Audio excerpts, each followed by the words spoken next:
Jadi kemarin itu sebenarnya aku ditelepon oleh seorang anak, telepon mau bicara dengan aku, katanya dia mau memberikan statement, dia bilang mau meluruskan sesuatu. Aku sempat ragu-ragu sih sebenarnya, karena kan anak ini juga baru masih 11 tahun menuju 12 tahun ya, apakah layak atau enggak bilangnya. Tapi dia sangat ingin bercerita sih, sangat ingin memberikan testimoni, dan testimoninya itu dia bilang mudah-mudahan bisa lebih membuat dua sisi, dan aku pikir dua sisi itu juga baik ya.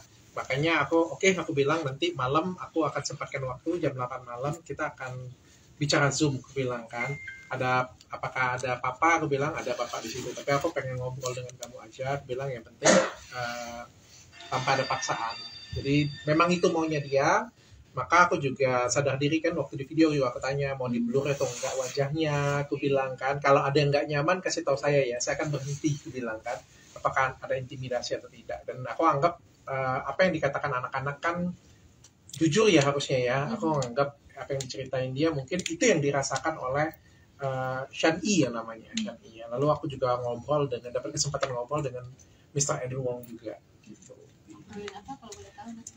Kan ditanya, aku juga berkesempatan tanya untuk apakah Tisha Erni itu benar-benar mistressnya, apakah memang ada perselingkuhan di sana.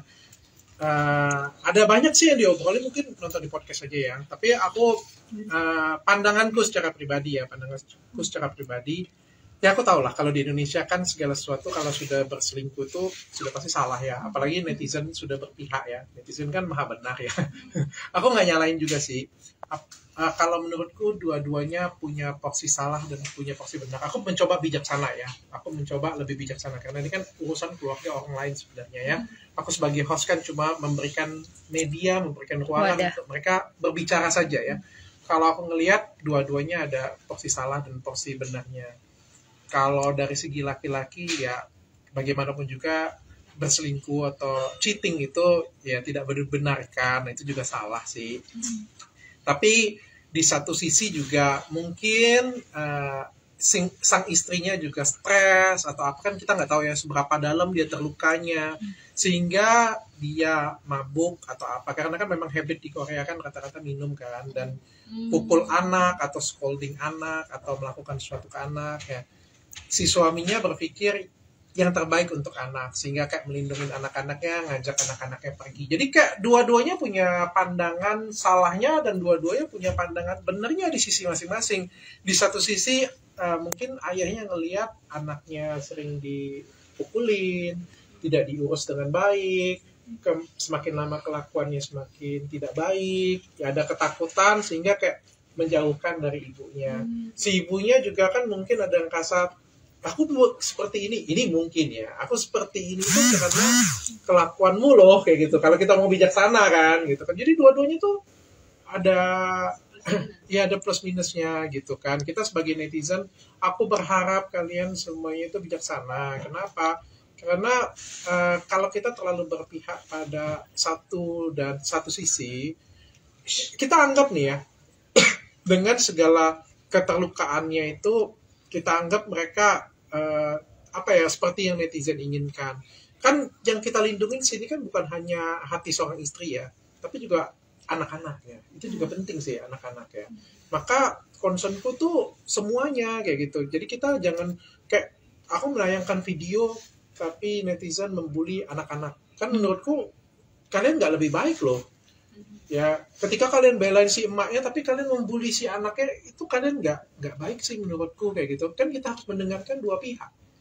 Ya, mungkin dua-duanya punya alasan. Si anaknya juga ngerasa kesel juga kan karena ada alasan. Jadi aku nggak menyalahkan dan tidak membenarkan keduanya. Aku juga berharap keduanya bisa duduk sama-sama sih menurutku. Bisa duduk sama-sama menyelesaikan permasalahan ini sama-sama. Karena apapun yang dirugikan itu adalah anak-anak mereka sendiri. Terus ada melihat ada artinya nggak udah kontak Bu Aminya, istri dari Aidil itu udah kontak, pasti dokter udah coba menghubunginya untuk podcast bareng atau didudukan bareng gitu tuh? Belum ya. Aku juga nggak mau, kan ada yang komentar, Dok kenapa nggak waktu di Zoom masukkan juga Ibu Ami ya? Aku nggak mau jadi ribut ya, adu domba ya, jadinya ribut ya. Aku serba salah sih. Netizen kan maha benar, sudah bilangnya aku kan maha salah ya. Jadi kalau cuma ditanyakan anaknya dan bayangkan ya, kalau aku tayangkan Eden Wong-nya nanti katanya Mihak. memihak. Kalau aku menayangkan anaknya dan Eden Wong-nya, ada yang bilang kok dikasih panggung anak-anak. Salah semua. Aku masukkan Emiya di situ katanya adu domba. Jadi kayak ketika netizen sudah berpihak pada sesuatu hal, kayak sudah susah dilawan kalau di Indonesia. Makanya aku menghimbau kalian semuanya untuk kita ngeliat deh dua sisi ini sama-sama kayak gitu. Oh, mereka bercerai, mereka balik lagi, mereka keluarganya anak ikut siapa, kita tuh nggak diuntungkan sama sekali loh. Kita jangan terbawa emosi berlebihan gitu kan. Sekali lagi kita harus melihat dulu yang mana yang prioritasnya. Menurutku prioritas nomor satu ya anak-anak sih.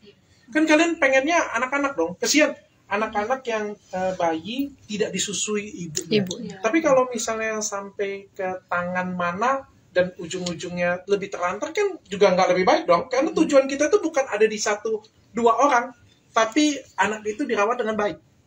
Tujuan kita kan ada di sana gitu kan. Makanya kayak aku justru pengen, dan ketika kalian memihak sesuatu itu nggak akan menyelesaikan masalah mereka berdua sih menurutku. Jadi saranku untuk mereka berdua ya juga duduklah sama-sama, selesaikan sama-sama. Kalau memang bercerai, silakan bercerai di court dan putuskan anak-anak yang terbaik bagaimana. Dok, tapi yang menjadi kejanggalan nggak sih antara komitmen dari anaknya dan juga sang ibu? Sejujurnya aku tidak ya, karena yang aku sendiri ya kan, sekali lagi aku bilang netizen ini suka seuzon. Ya bisa jadi apa yang dikatakan netizen juga benar, bisa jadi. Ya. Jadi anak-anaknya baca skrip, ya menurutku selagi aku lihat kamera kayak ini juga kan aku nggak pernah satu kamera ya, kita kan ngelihatnya memang kanan kiri, dan kalau di zoom itu juga kita nggak pernah lihat kayak gini ke kamera ya, selalu mata kita memang kemana ke situ ya. Aku berpositif thinking sih, aku tidak mau seuzon sih, karena kan anaknya yang menghubungin aku mereka gitu loh.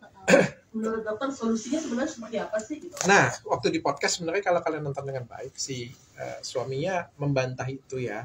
Tapi aku sih ya masih tetap curiga ya padahal dia. Aku tetap curiga sih, bukan. Iya, nggak ada asap kalau nggak ada api kan katanya kan. Aku tetap curiga sih, dan aku juga tetap nggak puas di situ sih, karena kan ada beberapa hal yang mungkin aku tanyakan, nggak bisa aku tanyakan karena keterbatasan, dan juga ada permintaan kayak gitu untuk tidak ditanya terlalu dalam kayak gitu kan untuk di sana. Tapi kan sebagai host aku juga harus menghargai ya. Bukan hanya ke Eden sih, ke semuanya. Ke Ibu Ami juga ada yang dipotong kok, bagian-bagian tertentu dipotong kayak gitu punya. Kan tentu kalau misalnya orang narasumbernya tidak nyaman ini tayangkan kan nggak boleh dong kita menayangkan gitu kan, nggak boleh kita tanya lebih dalam juga. Kalau saya sih pengen tanya semua sih sebenarnya. Tapi kan ada beberapa etika yang kita harus ya hargain dari narasumber kita gitu. Kalau untuk selingkuhannya sendiri sekarang gimana sih, Dok? Iya. Aku tanya itu apakah Tisha Erni ada di Malaysia? Dia bilang tidak. Aku tanya dengan anaknya apakah Tisha Erni ada di around you, ada di sekitar kamu? Dia bilang tidak ada di situ. Dan aku juga tanya apakah masih berhubungan setelah masih berhubungan, ya as a business ya, as a business partner, itu kata Eden ya. Kata Edennya sih seperti itu. Dok, nggak ada doktrinisasi nggak sih dok terhadap anaknya? Iya, kayak brainwash gitu dok. Iya. Kayak kan dibilang mama mungkin tanam mabuk jahat gitu-gitu. Ada kayak semacam brainwash ke anaknya nggak sih? Karena anaknya teriak kan dok di rumah sakit itu ketika ketemu ibu kandungnya. Ini pendapatku pribadi ya. Iya. Pendapatku pribadi, memang kan anak-anak usia seperti itu mudah untuk dipengaruhi ya. Tapi kan bukan artinya kalau mudah dipengaruhi dipukulnya jadi salah.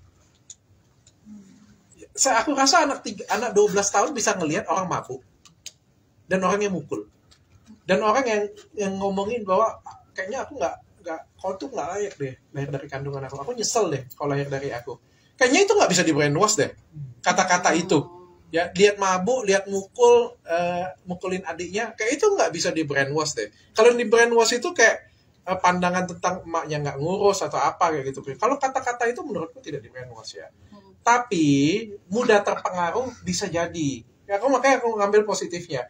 Dia memang melihat dan menyaksikan itu. Tapi sekali lagi kan, si anak ini kan tidak mengerti kenapa sih mamanya seperti itu. Kan belum cukup umur untuk memahami kenapa mamanya seperti itu. Gitu kan. Karena belum dewasa.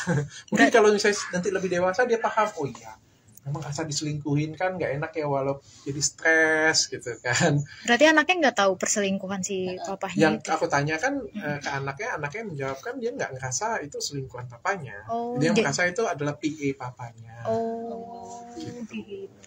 Tapi kata Berarti di sini ada indikasi papanya juga untuk menutupi kesalahan yang dilakukan oleh papanya. Mungkin saja kan kita nggak tahu ya, tapi yang jelas kita hargain sama-sama dua sisi ya. Anaknya, apa yang dirasakan anaknya itu true. Kita harus ngomong, semuanya kan berbicara. Ini kita percaya semua kata-kata dia. Oke, mari kita juga melihat apa yang disampaikan anak ini. Sebagai korban juga loh anak ini. Juga yang dirasakan juga kita nggak boleh sepelekan. Karena kalau kita, masyarakat Indonesia, kita menyepelekan itu, kita menyelamatkan seorang istri, tapi kita menyelamatkan seorang anak. Siapa kita ini juga? Kasihan loh, hancur juga loh. Kita nyelamatin istri, tapi kita ngancurin anak. Kayak gitu punya kan, untuk apa? Gitu. Kalau yang si bayi itu di mana, Dok? Nah, kalau dari pengakuan Mr. Eden, katanya dia sendiri kan juga, kalau aku nggak salah nih ya, dari kata-kata dia ya, dia juga nggak tahu bahwa itu tuh sebenarnya anak dia atau enggak, dia bilang. Tapi itu no problem bagi dia, kata dia ya. Itu no problem bagi dia, karena apapun yang terjadi itu adalah anak dia, anak si istri, dia bilang. Anak dari istri, dan itu tidak terbantahkan, dia bilang. Yang jadi permasalahan adalah bayi itu ditemukan oleh Mr. Eden dalam keadaan eksema, jadi kulitnya itu tipis, bermasalah, merah, dan kelaparan. Starvation katanya, kelaparan, terus nggak terurus sama sekali. Maka Mr. Eden Wong mengambil inisiatif untuk mengambil dan ngurus gitu. Itu dari cerita podcast dia, pokoknya diambil ya gitu, sehingga diurus supaya jadi lebih baik. Karena kayak nyambung nih ceritanya nih dari si Shanti anaknya nih, bahwa kan ibunya mabuk-mabuk dan lain sebagainya, mungkin kecewa kayak tadi saya bilang ya, ada reaksi kecewa, ada reaksi apa, nggak ngurusin anak, salah satunya ke si bayi tadi. Kalau dari cerita mereka ya gitu. Oh, berarti bukan lahir dari rahimnya si itu ya? Emi dong, Emi dong. Makanya si suaminya bilang kan, apapun yang terjadi, mau itu anakku bukan anakku, tapi kan itu lahir dari rahimmu. Harusnya kau ngurusin anak itu dengan baik gitu. Tapi kan mungkin lagi tersakiti, tapi juga wanita lagi tersakiti. Aku tanya, apakah kamu nggak mau tes DNA? Jadi suaminya juga jawab kan, katanya nggak usah. Dia bilang nggak perlu. Anak-anakku sayang dengan adiknya, dia bilang. Anakku yang pertama, kedua, ketiga tersenyum, sayang banget dengan adiknya ini. Dia bilang mau itu anakku atau bukan anakku sama aja, aku akan urus semuanya katanya. Tapi dokter percaya nggak sih dengan omongan pria ini? Saya tidak percaya saya nggak mudah percaya dengan omongan dewasa ya, baik sang suami ataupun juga sang istri ya. Saya sudah terbiasa untuk seperti itu, tapi saya lebih percaya dengan omongan anak-anak ya, karena kita selalu ngomong bahwa anak-anak itu nggak berbohong ya. Tapi sekali lagi bukan artinya apa yang Shang-i katakan itu 100% benar ya, karena kita kan cuma tahu apa yang dirasakan. Ada alasan kenapa seperti itu, mungkin dia belum nyampe ke situ kebijaksanaannya. Makanya sekali lagi saya ngajak netizen Indonesia udah stop. Kadang-kadang netizen Indonesia ini suka berlebihan, memuja berlebihan, membenci juga berlebihan. Ingat apa yang kita lakukan, kalau kita salah kita bisa mencelakakan orang lain. Kalau kita benar kita dapat pahala dari Tuhan. Ya.